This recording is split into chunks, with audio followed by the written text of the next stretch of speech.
Hi, loves, and welcome back to our Monday interview show. I am so excited to have the amazing Dr. Michael Greger on our show today. He has created yet another amazing book. This one is called How Not to Age: The Scientific Approach to Getting Healthier as You Get Older. And I have to say that this is one of my favorite nutrition books of the last while, and I do read quite a lot of books. This book is incredible, and I'm very excited to get into it today with Dr. Michael, who is a physician. He's a New York Times bestselling author. He's a graduate of Cornell. He's an internationally recognized speaker on nutrition. So, Dr. Michael, thank you so much for being here with us today. After reading your book, I feel like I could speak to you for weeks and still have more questions. Let's do it. I hope to help inspire some of your viewers to live longer, better lives. I love it. And so, just a reminder, we are now on video as well. Dr. Michael and I are here. You can watch us on our YouTube channel. You can continue to listen if you're a long term listener and you like to listen while you're walking your dog or driving. We're still going to be on Apple, Spotify. We will link to the show notes where you'll learn more about Dr. Michael's book and his work over at mysaluna.com, as well as other articles, podcasts, recipes I think you would enjoy. All right. Let's get right into it, Dr. Michael. Thank you again for taking some time and congratulations on putting together, let me see here.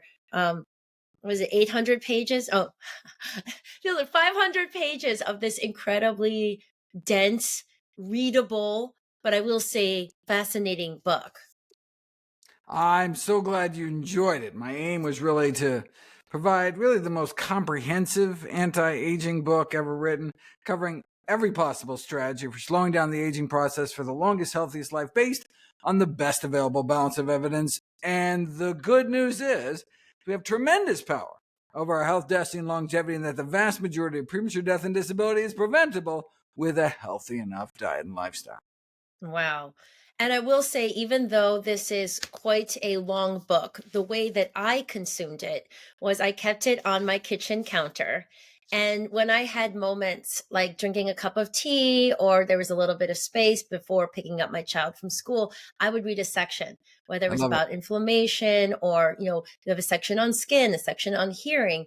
So it's a wonderful guide. I recommend keeping this in your living room or somewhere where you could read it section by section, because people say, "Oh, I'm busy, I don't have time to read." And I say, when you have a book and you start to read it and there's all these aha moments, you start to just work it in sections. And so that's how I would recommend consuming this wonderful book.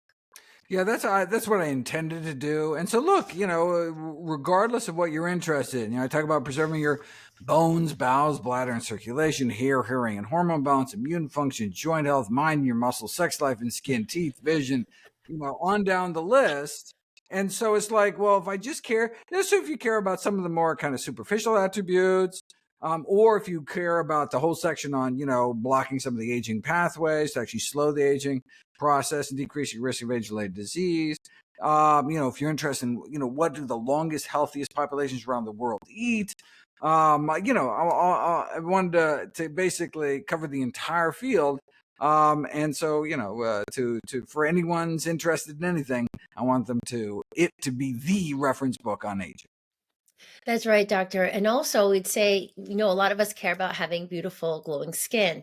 But as you talk about in the book, the skin is the largest organ. The skin can reveal a lot of imbalances in the body or deficiencies or our overall vitality or circulation. There's a lot that goes on, even if we are interested, the pathway, it may be wanting to look good. You can get a lot of data about your health as well from these organs, including the skin. In fact, the skin used to be the largest organ in the human body. It used to But be. it is no longer. Care to guess what is the largest organ now? Our fat stores, our Oh, adipose tissue. Because of the obesity epidemic, actually, oh. our body fat forms Oh, a oh discrete my organ, and goodness. it's actually larger than the skin when you add it all up, unfortunately. Oh my goodness. So there are so many topics. I wrote a list of questions. I want to flow. Let's get right into it, doctor. I had to say, though, as someone who has been plant based now for over 15 years, our community is largely plant based. Our community has also been drinking the glowing green smoothie. Which is my signature green smoothie. It's one that I made Nice. on Dr. Oz. Good Morning America. I want I to go love it. I straight love to it. I love this. it. What's in it? What's in it? So it is 70% greens. So a mix. I encourage people to mix and match. The base is water, and then Nice. 30% high fiber fruit and lemons for that Oh, extra vitamin C. I So love there's it. Bring always it. pear and apple, and then again, mix and match. But I want to go right to this study, Doctor, that's on page 95 here. And of course, this was Dr. Joel Furman's green smoothie, who I love very much as well.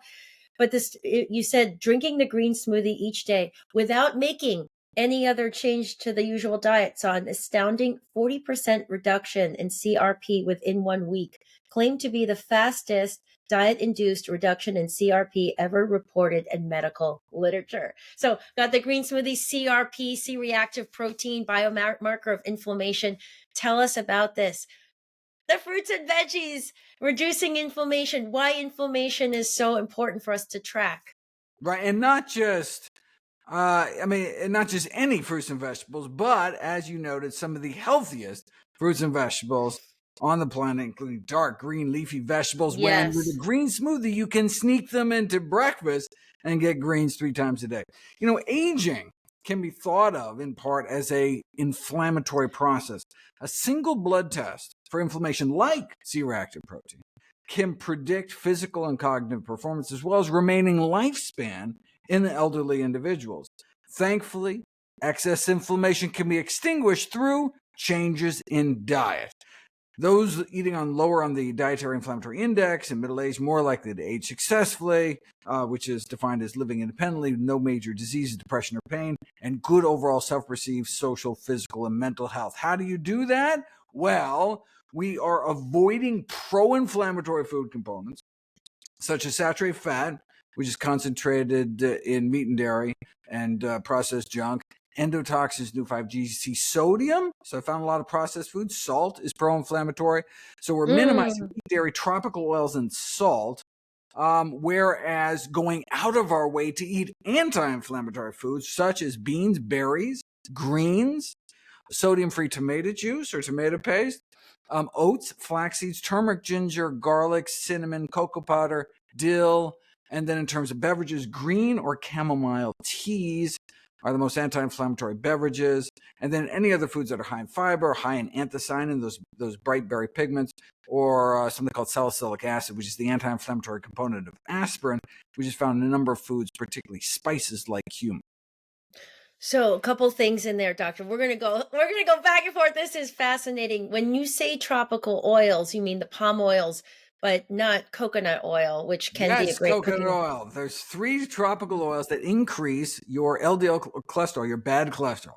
One is coconut oil, one is palm kernel oil, one is palm oil. Mm, Coconut oil, great for your skin, for your hair, but not eaten because it can increase your LDL cholesterol, interesting. which is a primary risk factor for the number one cause of death of women, the number one cause of death of men, which is atherosclerotic heart disease. Wow, I've been cooking with coconut oil No, and you're killing me. other You're killing things. me. So what would you recommend we cook for high temperature heat that doesn't get rancid? Well, I mean, look, you don't need to cook with any kind of oil, right? You can saute in wine or broth or, vinegar or Okay, so you're water more or of the no anything. oil camp. Got it. So, I mean, there's no need. I mean, oil is just so high in caloric density, right? A tablespoon of Yes. oil, 120 calories. Yes. And so, God, for 120 calories, you could get literally cups of berries, right? For that one little Yes. drizzle that you wouldn't even fill up your stomach. So, yeah, I really would encourage people Reducing the to oil. reduce the amount of oil in their diet. And there are some toxic byproducts produced by, the high temperature exposure of Mhm. oils, as well as the deodorization process in some of these refined oils that are associated with poor health.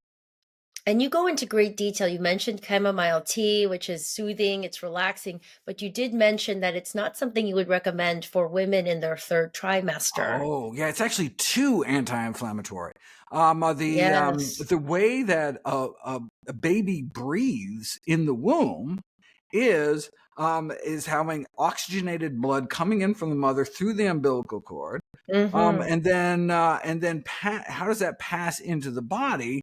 Since the lungs are kind of clogged up at that point, well, there's actually a portal. There's actually a door open for the fetus between the chambers of the heart, so it can spread oxygenated blood throughout the body. That special channel is kept open with inflammatory compounds in the body, Mm. and then closes right on birth for that first breath. But if you are going out of your way to eat really anti-inflammatory foods during that third trimester, you can actually constrict that what's called ductus arteriosus, and actually impair, kind of go against your own body's abilities. Same thing you see with people taking aspirin. That's why women in the third trimester, they shouldn't be taking aspirin, Yes. ibuprofen, things like that. Well, some Mm. foods can be so potently anti-inflammatory, have the same kind of effects. Largely a theoretical risk, but there are case reports of people going out of the way to eat lots of anti-inflammatory foods in the third trimester and running into problems. Wow. So we do have a holistic fertility pregnancy course coming out, doctor. We interviewed Dr. Neil Bernard, who Oh, I'm sure great. you're He's friends with as fantastic. well. Yeah, yeah. I would love, I know this isn't the exact focus of your work, but since you're so, and we'll get back on track here, but since you're so well researched, are there any particular foods you would recommend for women in our community looking to conceive or to boost their fertility? Yeah, really the most important thing is avoiding dairy consumption. So, dairy Mm, consumption is associated thank with you. accelerated ovarian aging. This is a series of Harvard studies I Oof. talk about. In terms of what may help, actually, oral DHEA, which is a steroid hormone, the only one available over the counter, called androsterone, which has been found to improve in vitro fertilization rates among women in the late 30s. I think it's the So only through supplement that's ever been algae? shown. No, no. So Okay. oral DHEA is Oh, available. DHEA, sorry, not DHEA is DHA. it's a Okay. hormone which is available over the counter. Wow, incredible. Okay, doctor. So we have one of the number one things, and I know you get this as well, is confusion. So I'm reading your book and it's talking about advanced glycation products and you know the poisons, the dangers of eating bacon and high fat. Yet now we see across social media, by not everyone who's doing a lot of scientific research, but people who claim to have these carnivore diets, these really high protein diets, even diets where they're demonizing dark leafy green vegetables. There's diets out there which are making us people scared to eat vegetables.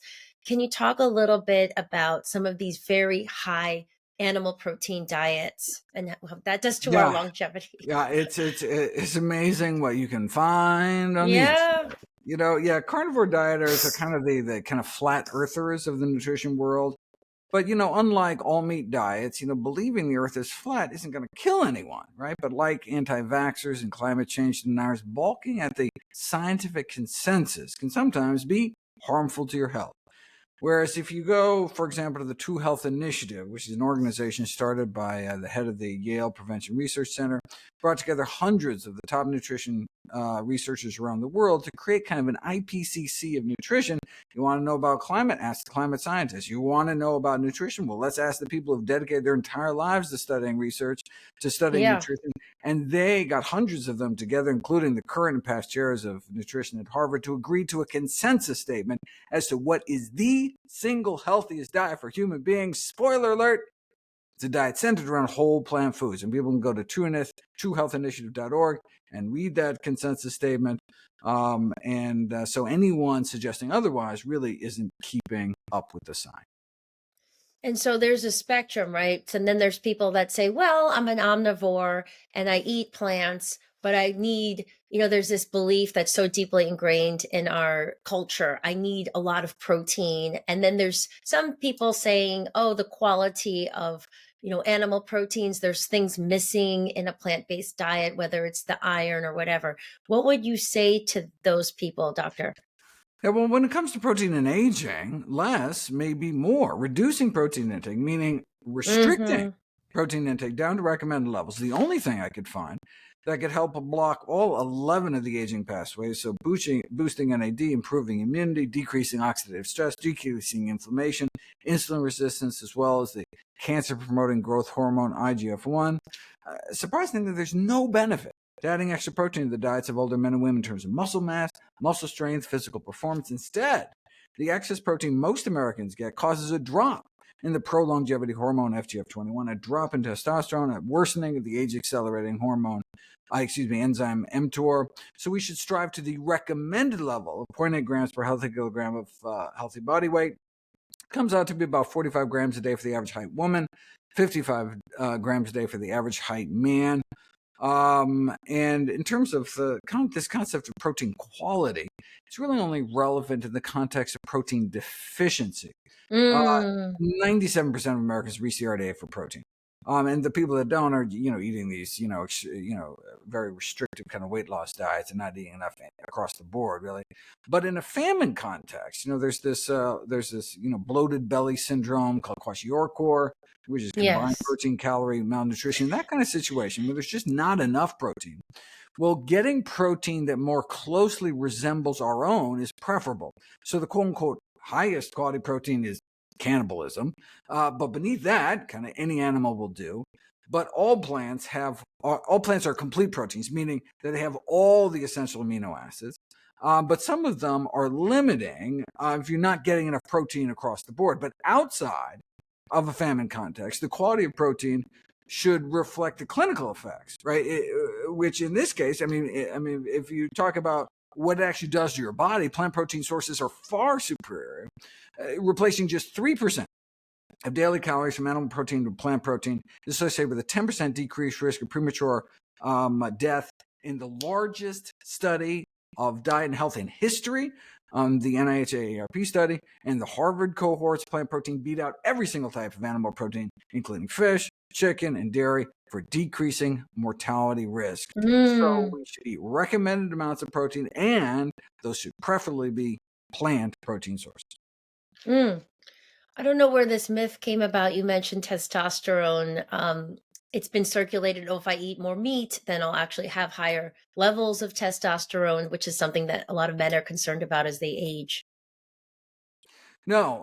So if you randomize people to increase their protein intake, the testosterone drops. People just, it's just that's what the science shows. It's just, It's there. um, people just don't. Yeah, there's so many kind of myths circulating around, but these people just, are not looking at the actual studies upon which, the scientific record is based. So if someone's traveling, if someone's pregnant, or they are an athlete trying to build more muscle, what do you think about adding a vegan protein shake to the diet, or times where you're not able to get, as much from your diet, you're not able to cook as much? Well, I really encourage people to get all their macronutrients, their fat, carbohydrates, and protein from whole food sources, right? And Mm. so instead of getting fat from oil, why not get fat from avocados and nuts and seeds? And, instead of getting carbohydrates from table sugar or white flour, oh my God, let's get it from whole plant foods, right? Let's get it from sweet potatoes. Let's get it from, Mm. right? And instead of getting protein from protein powders, which is the isolated protein, just like table sugar is the isolated carbohydrate, Mhm. or oil is the isolated fat, why not get that whole entire kind of protein package, right? The food industry loves to talk about individual nutrients, because then they could sell you, breakfast cereal with fluorescent marshmallows and say, now with 11 vitamins and minerals, right? As if the only way I can get those vitamins and minerals is by eating, day glow marshmallows. But one must realize that nutrients come as kind of a package deal, right? It's one of the reasons why plant protein sources are preferable, is all the baggage that comes along with animal protein, right? Food is a package deal. As much as Burger King says you can have it your way, you can't be like, yeah, I like the burger, yeah, I like the protein, the iron, hold the saturated fat, hold the cholesterol, right? I mean, but whereas the baggage that comes with plant protein, oh my God, it's many of the nutrients that people are lacking, right? 97% of Americans don't reach the minimum daily recommendation for fiber intake. Yeah. 98% of Americans suffer from potassium deficient diets, right? Mm. And so most Americans are getting 67% more protein than they need, whereas our dietary deficiencies that are rife throughout America are due to the inadequate consumption of these nutrients, which are concentrated in whole plant foods. Yes. And it's not so difficult. I think about, when I add up what I eat in a day, when I look at the quinoa or I look at the beans or the broccoli, it all adds up. It all has these incredible, amounts of protein in it. Oh It's yeah, not yeah. that. I mean that's again 97% of Americans getting more than enough protein that they need, and so it's like the question of people. Wait a second, where are you getting your fiber from, right? Where are Yeah. you getting your potassium from? Are you eating beans and greens? Otherwise you are going to, if you're not getting prebiotics, dietary fiber, resistant starch from whole grains and legumes, beans, split peas, chickpeas, and lentils, you're starving your microbial self, right? You're starving the Hmm. microbiome.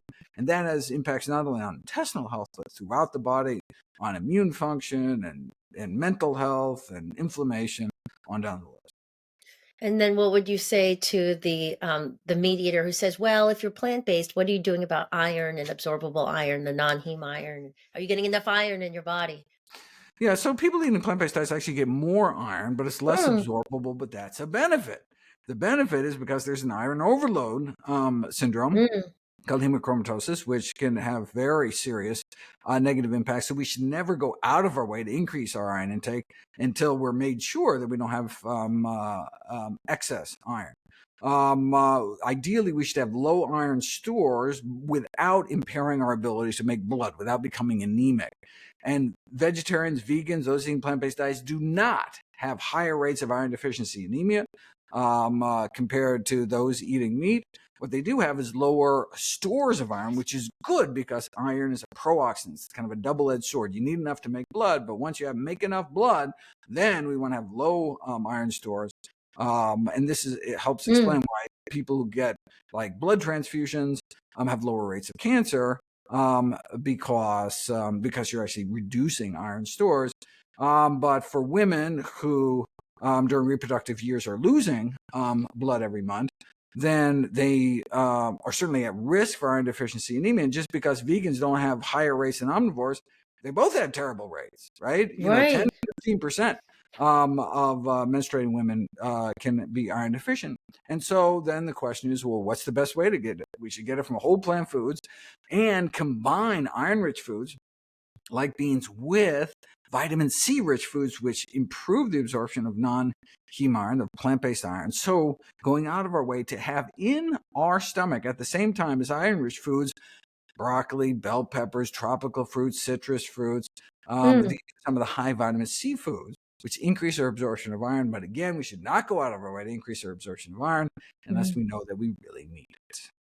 Wow. So our mutual friend, Dr. Michael Dan Butner, who's been on our show several times as well, Wonderful. he always talks about beans. He always talks about how it's consumed by these blue zones almost on a daily basis. And then you get, again, I like to play both sides because these questions come up so much. Then you get the naysayers talking about the anti-nutrients, talking about, oh, be scared of this and the oxalates and all these different compounds. Can you speak to that? Because some people, there's these books out there. Again, there's this, circulation of people getting the circulating information that makes people really scared of these healthy foods.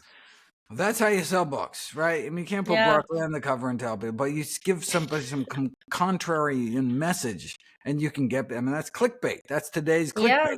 right? You tell somebody bacon's good for you, butter's good for you, broccoli's bad for you, something like this. Oh my God, Yeah. that's how you get people some eyeballs.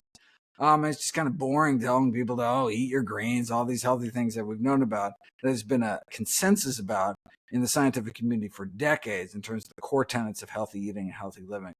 But something like that, some claim that like beans aren't good for you, they have lectins or so beans, Yes. you shouldn't eat beans. Okay, then why does every single one of the blue zones, every single one of the areas historically with the longest, healthiest living populations, those up to 10 times the rate of centenarians, those who live to be triple digits, over age 100, not only do they all have a Venn diagram of eating plant-based diets, but Mm-hmm. they all, as their primary protein source, are eating beans, are eating legumes, Yes. chickpeas, and lentils. So every single longevity zone in history centered their diets around beans. Oh, and beans aren't good for you? I mean, it doesn't make any sense. In fact, you can do interventional trials where you randomize people to increase beans, and you can see remarkable effects on both preventing and even reversing disease, like peripheral artery disease. And it's because that's what they're the most concentrated source of prebiotics, that which feeds our good gut bacteria. Mm-hmm. And so no wonder they have so many beneficial effects. So yeah, I mean, just they have these little kind of they glom onto these things, like something like phytates, for example, which are Yes. marketed as nutrient inhibitors. I mean, this is old science. This is based on studies on puppies and rats half a century ago. When you actually look at Mm. humans, phytates are actually beneficial, have anti-cancer effects. We should go out of it. We should never soak our nuts. Or, I mean, there used to be this, we got to get rid of our phytates. No, phytates are Mm. healthy for you. One can overdo oxalates. You shouldn't eat more than a cup of nuts a day. You moderate your intake of starfruit and chaga mushrooms. And there are 3 greens, beet greens, Swiss chard, and spinach that you can overdo. Mm-hmm. So if you eat more than a cup a day, I would encourage you to diversify your greens. Rotate. And Yep. include all the other greens that are low in oxalates. And you can eat as many cups as you want. So I mean, yeah, but yeah. See, these are the healthiest foods, the most nutrient dense food on the planet is dark green leafy vegetables. And I love how you also talk about carbs. You talk about, again, all the macronutrients because we are in this age as well where some people are eating high protein, some people are really glomming onto the keto diet. And then they say, oh, well, there's research that comes out that the ketogenic diet is really helpful in people that have cancer or I'm really losing weight on it. But again, what are the long term effects of following this diet, right? Long term. So you talk about really high fat diets for a moment, doctor. Yeah, I mean, so even if they worked, the goal of weight loss is not to fit into a skinnier casket, right? And in fact, those Oh my people gosh. reducing their carbohydrates, so those eating more low carb diets, live significantly shorter lives than those who don't. I mean, these are showing these massive population studies, looking at hundreds of thousands of people, that those eating lower on the carbohydrate spectrum live significantly shorter lives, higher rates of chronic disease. And in Wow. fact, when you put people in a laboratory setting, very closely monitor them, you see that switching to a ketogenic diet actually slows fat loss, slows the loss of body fat, is because your body starts cannibalizing its own protein to supply glucose to keep your brain going. And so on the scale, it looks remarkable because you're losing water weight. Mhm. But when you actually look inside and what's actually going on inside your body, actually slowing your rate of body fat loss. And that's the important thing. When we're losing weight, it's not like, well, I want to lose lots of muscle, right? You randomize CrossFit trainees to a ketogenic diet, and you can get an 8% shrinkage of their of leg muscles within a few weeks. I mean, the goal of exercise is to make your muscles bigger, not smaller, but you can have that opposite effect when you feed people the wrong foods. It's just amazing how much information is out there that isn't just wrong, but can actually really hurt people's health. Right. Right. No, again, right. So conspiracy theorists who, want to talk about, crazy, sea monsters or something, fine. Let them spin out. Let them have a little hobby or something. But when someone is saying, oh my, yeah, you really got to eat extra bacon, I mean, then it's like, well, wait a second. You realize that is considered a known human carcinogen. It is a category 1 carcinogen. Processed meat, bacon, ham, hot dogs, lunch meat. Mm. This is known to cause cancer in human beings. And so in colorectal cancer, 50 grams a day increases risk 18%. This is the number one cancer killer among non-smokers. And we're sending our kids with these, like, to school with like a bologna sandwich or something. I mean, it's outrageous. The medical community, the powers that be, should really be doing more to inform people about the dangers of some of the foods in our food supply. So my older son, my younger one isn't in school yet, doctor, but my older one is one of the few vegan children at the school. And it's great. They're very open about it. But then I Nice. do see, some of the things that, other kids are eating. And, as a vegan parent, some other parents may say, well, again, the usual, is your child getting enough protein? Or they add up. I see what they're consuming in a day. And it's, more than enough of these macronutrients. And can you assure parents that are considering putting their child on, because then, there was who was the person, the dentist back in the day, who Oh, Weston Price Institute, who uh-huh. said you give your child a plant-based diet, their jaws may not form correctly. Can you give some Yeah, information to yeah. So parents yeah, out there? again, right, right. So if you look to the largest and oldest association of nutrition professionals in the world, the Academy of Nutrition and Dietetics, if you look at their position paper on plant-based diets, and they are Yes. explicit that solely plant-based diets, vegan diets, are not only appropriate for all stages of the lifestyle, including pregnancy and infancy throughout old age, but have benefits in terms of reducing chronic disease. But are people dying right now mostly from nutrient deficiencies like pellagra and beriberi and scurvy? No, they're dying from nutrient excess Yeah. diseases like obesity and diabetes and heart disease. They're getting too much saturated fat, too much salt, giving them high blood pressure, too much trans fats, too much sugar. And so that's what, and so it's so this deficiency mindset. Oh, you're not getting enough. Oh my God, we're getting too much of all the crap. And so really the primary focus should be on avoiding, wait a second, how are you making sure your kid isn't getting too much sugar? How are you making sure they're not getting too much salt? How are you sure they're not getting enough saturated fat? This is what's killing our children. This is why we Right. are now raising the first generation of Americans to live on average shorter lifespans than their parents. And that's Wow. because of this obesity epidemic leading to a diabetes epidemic. And so it's like, if you care about the lifespan of your kids, well, we don't want them to, get, some obscure, kwashiorkor or something. That's not right. What they may end up with is prostate cancer or breast cancer, or I mean, these are the chronic diseases we need to be concerned about, and these are diseases of excess. And so it's all about what can we do to clean up the diets of our youngsters.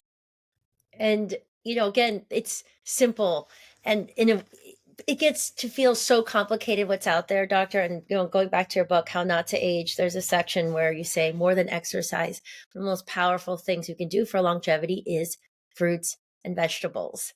And this is, things we've heard, but then it gets confusing when people are saying, oh, the kale is this, has all the indigenous toxins, and don't eat the kale, some of these carnivore diets. But then it comes back to the science. It comes back to very grounded research. I mean, I don't know how many thousands of studies you have in your doctor. So then we can assure ourselves and calm down and say, you know what? Colors, and go to the farmer's market and make it fun and simple. These simple foods are the most powerful. Yeah, 13,000 citations in the book. Okay, 13,000. And so one can look to, for example, the Global Burden of Disease study, which is the largest systemic analysis of risk factors in history. In terms of anti-aging foods, the single food associated with the largest expected lifespan gain would be to eat more legumes. The most important thing we can do. And then Wow. more nuts, and whole grains. So 3 of the top 5 things are things we're actually not getting enough of, and the other 2 are we're eating too much meat and drinking too much soda. Eating a burger appears to cut one's life as short as smoking 2 cigarettes. So if it wouldn't even occur to us to light up before and after lunch, maybe we should choose the bean burrito instead. Wow. And a lot of what you're saying is in alignment as well with the ancient Ayurvedic diet, what they recommended, which has a lot of, one pot meals and legumes and lots of vegetables and nuts. So there's, ancient medicinal systems agree with what you're saying, and now of course all this modern research backs it up. So it's really amazing. Again, versus some of these fad diets, which have been around for just a few years. We never heard of these, full meat diets until recently, and it feels flashy, right? On social media there's all these people like kind of touting it, but it's not based in the deep science and these deep traditions. We look at the blue zones and how people have been eating for so long. Yeah, I mean, of course, based on studies of identical twins, only about 25% of the difference in lifespan between individuals is due to our genes. So, for the majority of which Mm-hmm. we can do, for the majority over which we have some control, we can look to those blue zones, these areas of exceptional longevity around the world, and what they all center their diets around whole plant foods. So they're minimizing processed foods, meat, dairy, sugar, eggs, salt, while maximizing fruits and vegetables and whole grains, legumes, nuts and seeds, mushrooms, herbs and spices, basically real food that grows out of the ground. These are our healthiest choices. There's a really fascinating section of the book, Doctor, in the epigenetics chapter, where you talk about it, you kind of break down eggs of the women, Oh, the female, and how yeah. it has to be regenerative to get, you do this mathematical formula. And so we're regenerating. The body has this intelligence to heal and to regenerate. And again, it has a lot to do with diet and lifestyle. Can you talk about that a little bit? Yeah, so the point I was making with epigenetics is, it would seem that there's this sense that aging is somehow kind of predetermined, that there's no way, it's like an inevitable decay and deterioration. Errors just happen. And proteins break down, and our genetic material just breaks down as we get old. And so there's nothing we can really do to reverse aging. We realize, wait a second, that doesn't make any sense. How is that possible? We every single day we see a dramatic reversal of aging, and that Mm. is the ovum, the egg cell in the ovaries of women.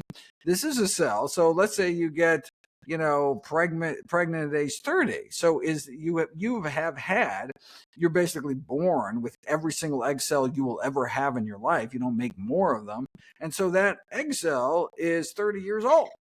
And so wait a second, then you have a kid, they grow up and have a kid at 30, then that cell Yeah. is 60 years old. Like, and so we would have these ancient, that's not how it works. We actually, our body's able to actually reverse aging in that egg, take it right back to as if it was just newly born. And so that's just an example showing that, wait a second, the body is all the time reversing the aging process. And so, it's just a matter of, figuring out the best ways to be able to do that for our somatic cells, the cells throughout the rest of our body. And this is all this field of epigenetics, which is not just kind of, genes are not your destiny. We can actually turn on and off genes based on diet and lifestyle improvements. And we can, kind of reverse these epigenetic changes of aging by, caloric restriction, other diet and lifestyle improvements, including physical activity, smoking cessation, and sticking kind of more to the produce aisle than the meat counter, and making sure we're getting enough methyl donor nutrients like folate. Mm. For that's how our cells turn on and off genes by methylating our genes. We need to have those methyl groups, and they come from beans and greens. That's one of the reasons. Beans and Beans greens. and greens. So this is particularly important for women of reproductive age to get 400 micrograms of folate in their diet. It's often recommended that women take folic acid supplements, but that's because people aren't eating beans and greens. But you could get, Have your glowing um, green smoothie every day. it's right, right. I mean, a couple lentils or edamame, get all of the folate you need for Yes. the day. Have that Spinach, kitchery. asparagus, broccoli. I mean, these are all packed with folate.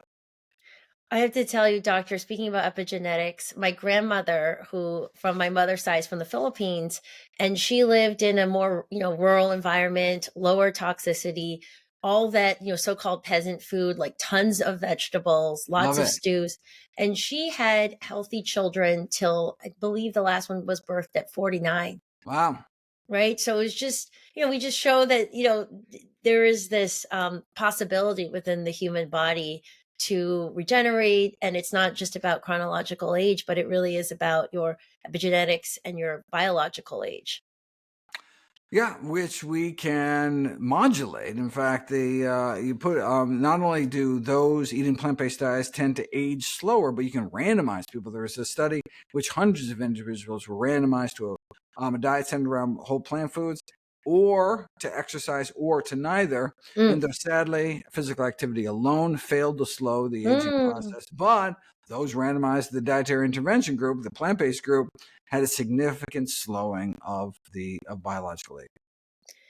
So, doctor, can I ask you a personal question? Are you Please, plant-based? With all this information. am I plant-based? Yes. I've been eating plants since the 1990s, so 34 years. So, do you have any dairy in your diet or any sort of animal products? No, no, no. Full vegan. Milk is for babies, and then to drink the milk of another species doesn't make any sense.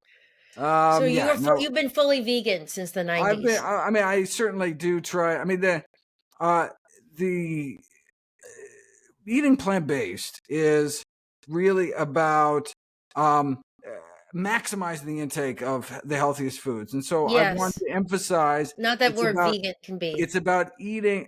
As a physician, uh, terms like vegetarian and vegan, that just tells me what you don't eat. Yes, I mean, do you yes. actually eat vegetables, right? And so that's Plant-based, right. vegetable-based. You're We right. should try to eat primarily plants, though not necessarily exclusively. So one of the sections, being really practical here, I love how you talk about coffee in the book. And some people say, oh, I'm really healthy. I don't have any coffee. Some people over have the caffeine, but then you talk about how coffee can actually be beneficial for the liver. But we don't want to put dairy in the coffee.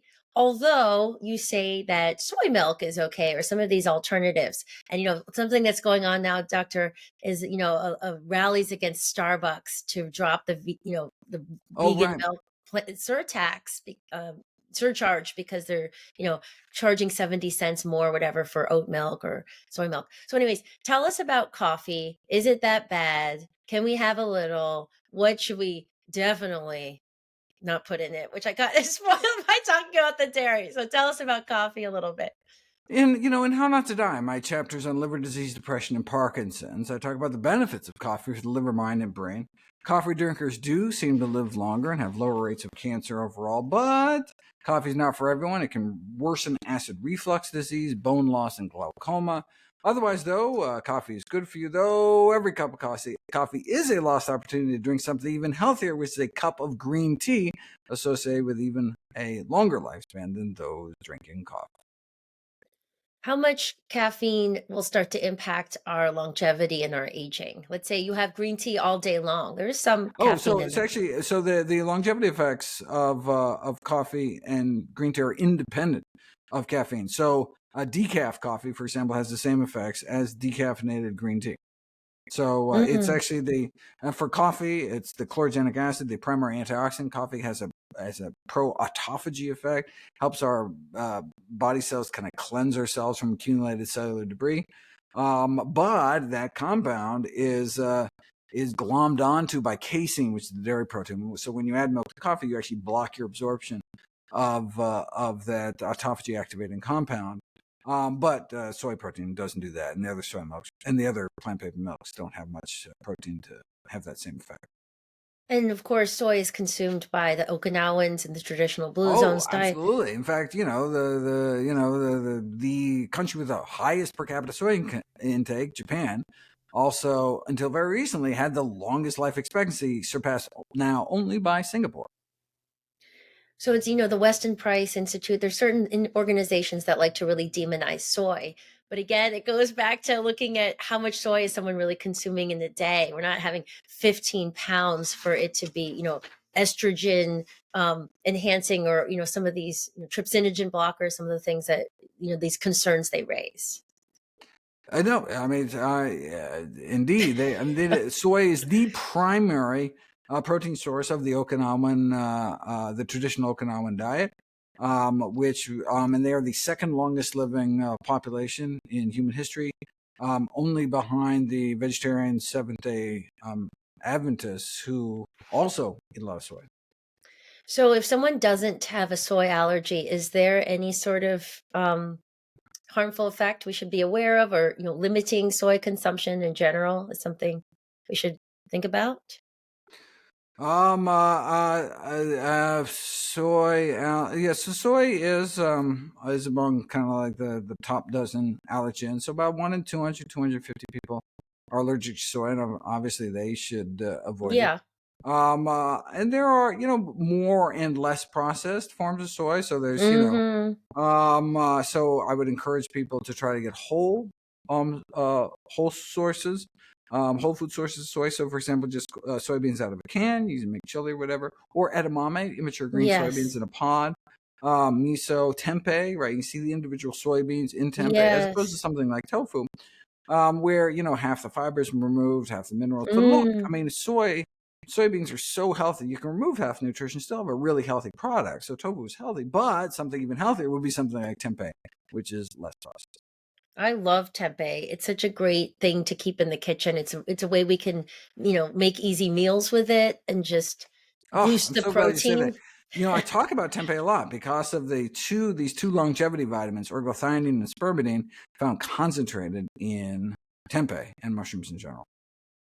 Are you a big tempeh eater yourself, Of doctor? course. In fact, after this book, I started ramping up my tempeh consumption. I have Do it you in the like to fridge right now.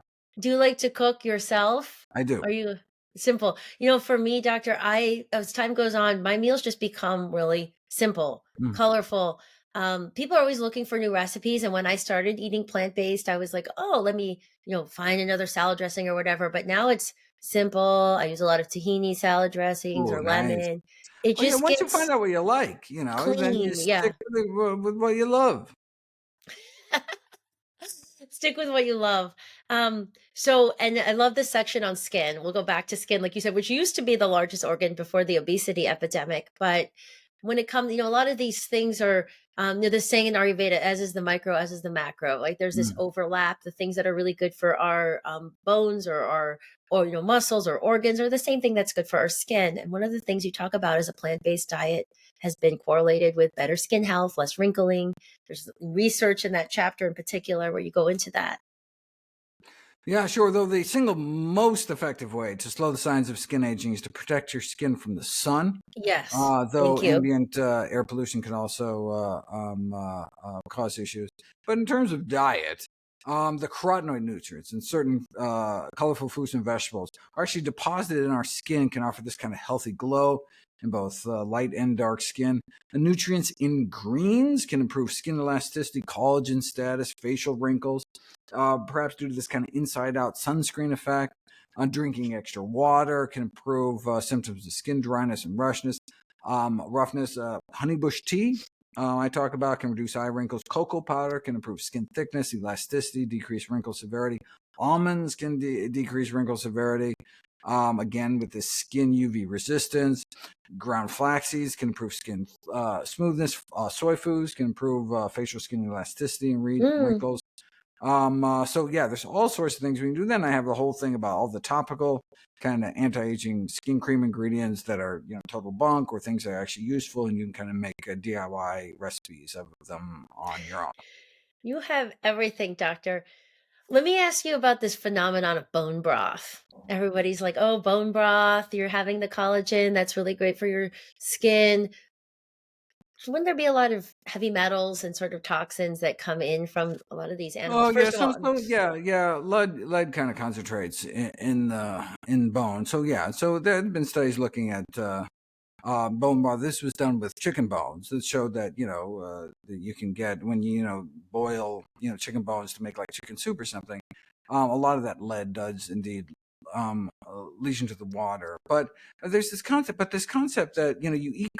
There's a lot of collagen in your skin. So if you eat collagen, somehow that kind of helps your skin. But that's like saying like, I want to eat be hair. smart, so I'm going to Yeah. eat brains, or Yes. I want to have good eyesight, so I'm going to eat eyeballs. Like, Yes. I mean, it's this kind of weird, kind of magical thinking. Whereas there are ways we can boost collagen status, but it's things like eating vitamin C rich foods and Mm-hmm. eating greens and our body makes all the collagen we need. We don't have to actually eat it. In fact, collagen is the only incomplete protein in the food supply. They talk about plants being incomplete. No, every single plant protein is a complete protein. The only protein missing an essential amino acid is collagen, or also known as gelatin. So, like Jello is the only protein source you actually die because you're missing tryptophan, an essential amino acid. It just doesn't make any sense that you'd be going out of your way to take it. Well, I think it's fear-based, right? Like, "Oh, I don't wanna age, so let me eat the colla let me have the bone broth." But like you said, what's more effective is actually having compounds in foods that build the collagen naturally, like these colorful fruits and veggies, which are so alive and beautiful, and mangoes and, all these and berries, all these amazing things. You eat those, you don't have to have this fear that you're missing out eating the bone broth, And which they're sounds delicious. so gross to me. Yes. The bone broth sounds really gross to me. Yeah, That's yeah, what I yeah. meant. Past Yeah. the blueberries. Right. So what's your take on, again, this is I could go on and on, doctor. This will be my last question because I really wow, did I take a deep dive in your book, and your book will continue to stay on my kitchen counter. I show it to people when they come in the house. I take Oh, screenshots. great. That green smoothie study, I sent it to my husband because we have green smoothies every day. Excellent. Excellent. And he has a little bit of a different diet, doctor, right? Yeah, So it's okay. more about adding in the vegetables, Sure, sure. trying to Great. reduce his meat portion I love sizes. it. I love it. Yeah, We yeah. can't Meat. push people. Yeah, yeah. No, no. Yeah, look, let meat be a condiment or a flavoring rather than the kind of centerpiece of the dish. Absolutely. Right. And look, it doesn't matter what you eat on your birthdays or holiday special occasions, but on a day to day basis, you really, really should try to eat healthy. And then, the other thing people bring up is sugar, right? I Mm. used to have this juice shop at the Four Seasons, and you'd see people say no banana, too much sugar, and then they triple the protein powder, That's good. right? And we talk about this complete nutritional, beautiful package. We're not talking about cane sugar here, but if someone's like, "Hey, I'm pre-diabetic," if there's certain conditions, they're trying to reduce sugar overall, but for the average person, should we be scared of fruit? Oh Doctor, my tell God. us. No, no, no. In fact, even diabetics, you can randomize diabetics to eat more fruit or to restrict fruit. And guess who has better long term blood sugar control? Those that eat fruit. In fact, so Mm. if you take people, there's something called glucose tolerance test where you have people basically swig down a cup of water with 3 tablespoons of corn syrup in it, and then you just kind of measure the exaggerated blood sugar curve. What if you added an extra tablespoon of sugar, but in the form of berries, pureed berries? What would happen? Well, you'd have even a greater blood sugar spike, right? Because you just added another tablespoon of sugar. But no, you actually have a lower blood sugar spike. Actually slows down the rate at which sugar enters in your system, not only because of the gelling effect of the fiber in your stomach, but the polyphenols, those bright, colorful compounds, actually block sugar absorption in the small intestine. When we get sugar the way nature intended, our body can better handle it. It's like, we've been, eating coca leaf for, thousands of years without any problems with addiction. But when you crystallize, when you extract it out and turn it into cocaine or extract it further into crack cocaine, then you can run into problems, right? So it's like no one's getting sick from eating sugar beets, but it's when you just throw away all the nutrition, all the fiber, and you're just left with Yes. the sugar, then we got a problem. Yes. But again, back to nature's bounty, back to natural, unprocessed, colorful foods. But there, again, there are so many incredible aha moments that I had from reading your book, which again is called How Not to Age by Dr. Michael Greger, the scientific approach to getting healthier as you get older. And I do read a lot of these books and these studies, doctor, but I have to say I learned so much from your book and I cannot recommend it enough. Can you tell us, doctor, where to get this book and where to find out more information about your work and you? All my work is free at nutritionfacts.org, which is a free nonprofit science-based public service providing daily updates on the latest nutrition research and via bite-sized videos. We have thousands of videos now on like every topic of healthy eating with new videos and articles uploaded every day and the latest in evidence-based nutrition. What a concept. No ads, no corporate sponsorship, not Love it. selling anything, just put it up as a public service, as a labor of love. Nutritionfacts.org. And where do I get my books? You go to your local public library, grab the book. If you do choose to buy it, though, know that all proceeds I receive from all the sales of my books are all donated directly to charity. I just want you and your loved ones to enjoy the longest, healthiest life. That is so incredible. I wanted to point that out. All the proceeds Dr. Michael receives from his books and speaking engagements are donated to charity. You are coming from your heart, doctor. You're coming from this passion. You really want others to be healthy and to benefit, and it really shows. So thank you so much for taking the time to share some of your little piece of your vast wisdom with us in your incredible book. And I can't wait to keep diving in, reading over and over again. Thank you so much. You are so welcome. Keep up the good work yourself. Thank you. And everyone, be sure to check out this book. We'll link to it again directly in the show notes, mysaluna.com. And we'll be back here as always Thursday for our next Q&A show. Till then, take great care and sending you much love.